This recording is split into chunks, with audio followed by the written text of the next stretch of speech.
introduce you to an app that's a really great, versatile app that you can use with your literacy groups and with all kinds of instruction.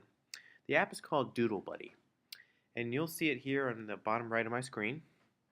I'm going to go ahead and open it up. This is a great little iPad app, and it gives you a whiteboard space that students can do all kinds of things with text and pictures and images and really be interactive with it. Alright, so let me show you how it works. First thing is you can kind of picture this as an interactive, kind of like a whiteboard for kids.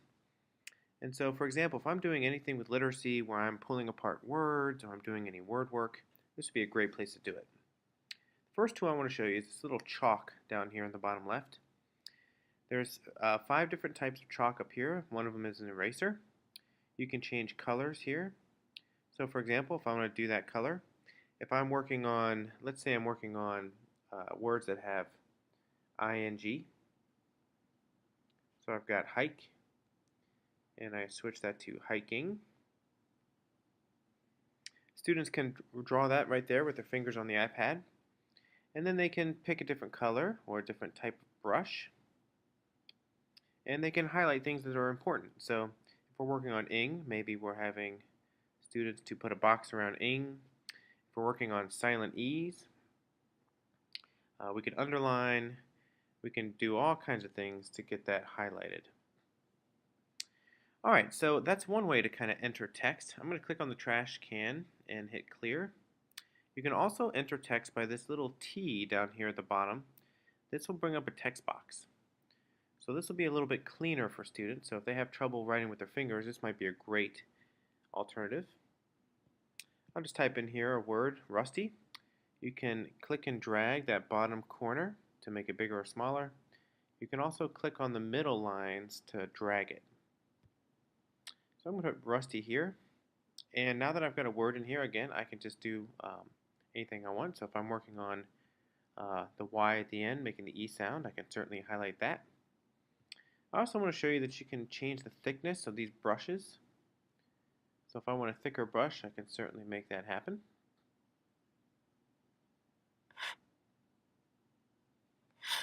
Alright, so there's some different ways to kind of bring in some text and have kids interact with it on Doodle Buddy.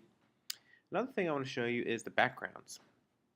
This little tic-tac-toe board on the bottom right has backgrounds. Now, it's got some that's already preloaded in here. You've got balls, different scenes.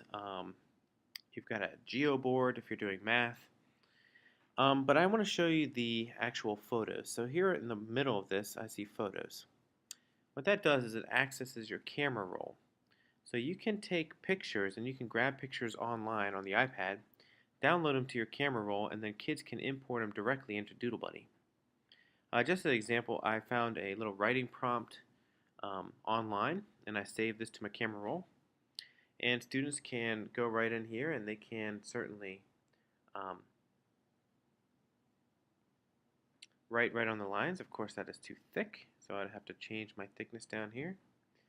So students can practice their writing skills. They can also, again, get a text box, and you can put typing right in here, and then click and drag that wherever you need it. Another thing that's really cool about this camera, or about the backgrounds, is that you can use the camera.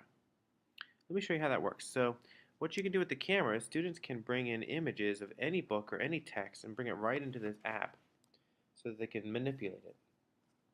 So all you do is you click on that tic-tac-toe board, and next to the photos is camera. I'm going to click on camera, and that brings the camera up here, and I've got an old favorite here, green eggs and ham. Take a picture, click on use photo, and now it's right here in Doodle Buddy, so I can work on text directly into Doodle Buddy. So again, here I am. I can do circle some rhyming words here. I can highlight some punctuation if I'm working on punctuation.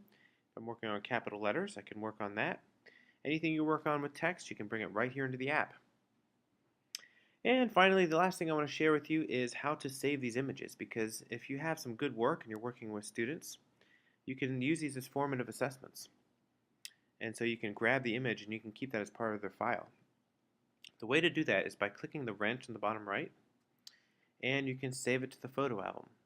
So if I click Save to Photo Album, it automatically takes that picture and it puts them in the photo album, which you can then download and use and file away however you do that.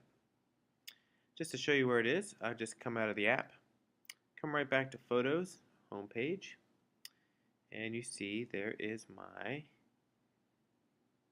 new image. Alright, so there's Doodle Buddy, and I hope you enjoyed Doodle Buddy and hope you are able to use that with your literacy structures, whether a whole group or a small group.